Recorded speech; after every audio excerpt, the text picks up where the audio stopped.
umuntu okuthiwa u-Adamu umuntu oqala owenziwa uNkulunkulu. Lo muntu futhi wayesensimini yaka-Eden. I-research yasho ukuthi lo muntu ensimi yayiphakathi e-Afrika. Hallelujah. So ungalaleli abantu abazothi ivangeli akulona lama-Afrika. Hallelujah.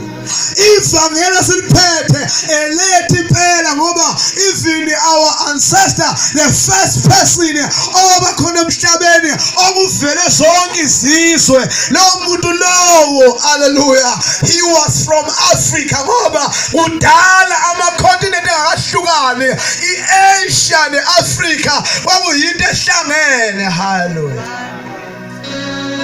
Ningakhohliswa abantu, iBhayibheli alikhulumi nge-white people alwa, but likhuluma ngabantu abavele in the Middle East. Hallelujah. Which are people abahlala futhi behlala ezweni okuthiwa laseBhabhiloni. Hallelujah. U-Abraham wasuswa khona. Hallelujah. Bakhulu Israel wakhule Afrika alo ezweni laseGibhithe.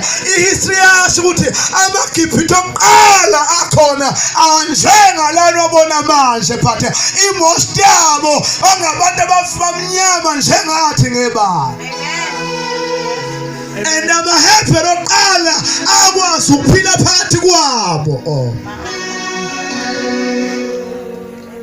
eBhayibhelini uyathola kukhulunywa ngoKhushe ngama-Ethiopia. Yasuka inkosikazi yaseSheba, mawufunda amakhosi okuqala chapter 10, yasuka yayobona ukuhlakanipha Solomoni kaIsrayeli. Leyo nkosikazi yafika yakhothamela uNkulunkulu ogama lakhe linguJehova Sebawoth, egameni likaJesu. Hallelujah.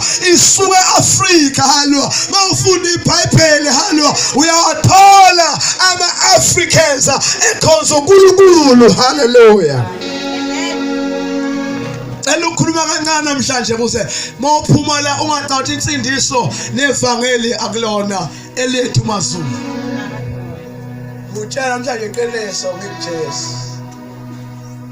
Mawufunda Izenzo chapter 8, uyathola ukuthi umuntu oqala wezizwe sekuhamba ivangeli liphuma lishunyayelwa kubantu abangazona amaJusi ngokwenyama noma ngokwemvelo. Hallelujah. Lithi iBhayibheli inkosi yathuma inceke yayo kuthiwa uFilipu, yahamba ngomoya kanti kusuka umphenwa esuka ezweni sase-Ethiopia e-Afrika enyuke ngengqola eyodumisa eJerusalema. Lo mphenwa wayephethe iBhayibheli encwadini kaIsaya, umuntu omnyama wase-Ethiopia, ungakafiki balungu, ungakafiki ozeshini, wayeselazi iBhayibheli ephethe incwadi kaIsaya. Ungakhohliswa ngabantu. Lo mphenwa wase-Ethiopia mawufunde lo-Etha wayenyukile, enyukela kwithempeli likaSomandla uNkulunkulu wa-Israyeli owabhubhisa uFaro kanye ney'ngane zakhe olwandle olubomvu, walivula zavaleka phakathi ngoba ayifunanga umdumisa umdala wezinsuku. Amen. Ayifunanga ukuvuma ukuthi impela wena uNkulunkulu kumele ukukhonzwe. Amen. Safuna ukulwa nabantu abakhonza uNkulunkulu ngoba kuliwa nomuntu okhonza uNkulunkulu. Amen. Akuliwa nomuntu ohamba noJesu. Amen. Akuliwa nomuntu ohamba noSimakade ngoba ey'ntweni engabe ibulala yena kuyophoseka wena.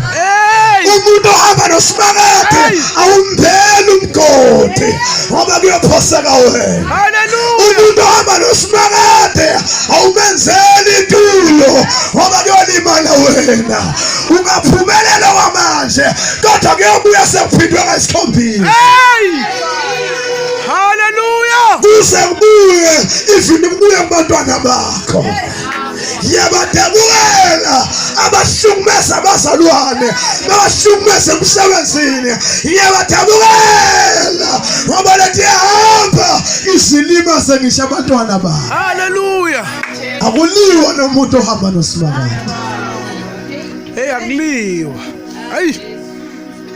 Lo muntu enkhuluma wase-Ethiopia wayewumuntu omnyama. Abase-Ethiopia ba-dark skin bade niyabazi halo baney'nwele ey'fana nezethu halo kodwa lithi iBhayibheli lami engakaphenduki wayesenebhayibheli lakhe ene-scroll sencwadi ka-Isaya uhlelo enqoleni uyisikhulu umphenwa mayihambe enqoleni yakhe uyifundela lencwadi. Kwathi angithi mina mawugibela itekisi eThekwini wafana nomphenwa wafuna iBhayibheli lakho uyifundela umqulu. Hallelujah. Washo ukuthi khona into angayiswa incwadi ayifunda ilotshiwe ithi ayiswa kubagundi njengevu yathula. Wase uMoya oNgcwele ethuma uFilipi wathi sondela nenqola. Mayisola lenqola uthi-ke umthenwa umuntu omnyama. Wahlala abantu. Umuntu omnyama. Hawu ngisho umuntu omnyama. Amephile lesisonto yami yafika khona ohlala ngale wena umgwaqele uthi kuzwile uShumayela. Ngiyabonga ukuthi ifika yonke into. Shumayela kekhaba. Hallelujah. Ufunda incwadi ka-Isaya ngisho kudala ungakafiki icolonial abantu bacolonize abelungu abacindezelayo amabhenjeni namangisi nababane abasindezela bengakafiki kodwa umuntu omnyama wayesephethe iBhayibheli wase-Ethiopia wasuthi akaqonde. Haleluya. Wese umuntu osindisiwe wathi nceku wathi uyaqonda ile nto oyifundayo wathi ngingaqonda kanjani kungekho omchazelayo. Haleluya. Yesinceke mfowethu ngicela ukutshela lo mfu okhulunywa ngayo lo muntu owasiwa kubagundi njengevu wathi igama lakho uJesu Kristu waseNazaretha kuthe insukwini engengaka amaJuda engamfuni uNkulunkulu angambonanga ukuthi umsindisiwe amthathile ayomphanyeka esiphaphanweni wafike wabethelwa uye lona owayiswa kubagundi njengevu. Amen. Wathi mawukholwa uye ukuthi he is the son of God uyakusindiswa. Weza Ethiopia senzo 8 wathi nanka amanzi kwalani kungibhabhathisa ngisho umuntu omnyama oqala eBhayibhelini waphenduka eAfrika kholo uJesu. Alo ungadlala abantu ungadlalini ungadlala abantu ungadlalini ngithungela ngeke kuthiwa ungadlali kuthiwa ngisho namhlanje utshela ningadlali abantu. A dark Cushite umkhusha omnyama ngeskin. 2,000 years ago he was carrying a Bible, a scroll. Esifunde enqoleni yakhe uMoya oNgcwele wamhola kwincwadi ka-Isaya ekhuluma ngoJesu ebethelwa. Wase kuza uMshumayeli walento oyifundayo uyayiqonda yini na? Walowo ukuthi angeke ngiqonde ngomchazelayo ngoba engabi nayo uMoya oNgcwele. Yasishumayela inceke yathi uJesu Kristu amaJuda nawo angambonanga ukuthi uvela kuSomandla. Lo ngikhulume ngayo izolo. Yalento nanka amanzi kwalapha ukuba umfake phakathi ngisho umuntu omnyama. Jesus is a savior of a black man too. uJesu ngumsindisi womuntu omnyama futhi. Haleluya. Umuntu omnyama oqala eBhayibheli waphenduka wayengalona ihlubuko wayengakacolonize abantu kodwa walikholwa izwi laSomandla waphenduka ngoba namaJuda ayephila ngawo isikhumba sawo sasingekho red sifane nabantu omnyama. Juda wenyani akena lo ongathi umlungu ngegama likaJesu.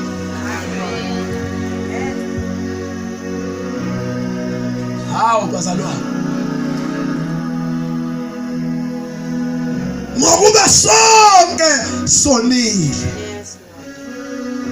Adamu wadla kwisithelo owakuthiwa akangadli kuso. Amen.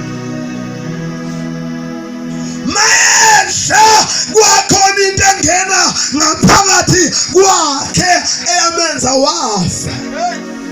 Ndeni bonke abantu bebengaphakathi kuyo Adamu alwa ngoba imbewu yesilisa iyona eveza umuntu.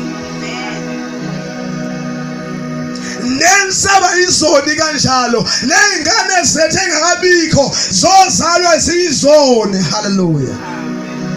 Manje uNkulunkulu ukuze sibuyele kuye wayesebona indlela ukuthi na angilethe umuntu ubuNkulunkulu bami abuhlale kwisibeletho sosifazane uzala uJesu. Hallelujah.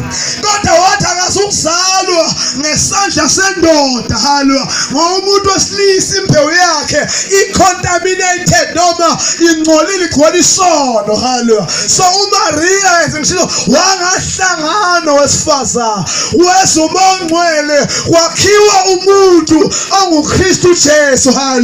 Waba nomzimba negazi elibomvu. Hallelujah. Namhlanje ngicela ukukhuluma ukuze mayefa achithe igazi lakhe. Amen. Yini ehlanza izono igazi elired likaJesu. Hallelujah. Amen. Why inkosi isho njalo? Ingoba into efana konke umuntu okhona emhlabeni noma ku green noma ku white noma ku black orange mawumvula phakathi it is a red blood eliphuma. Hallelujah. So ingakho ke encwadini kaExodus 12 uthi hlabani udlu nithathe igazi lalo nilibheke emakhothameni. Ithi uSomandla akakhulumanga lutho ngesikhumba. Amen.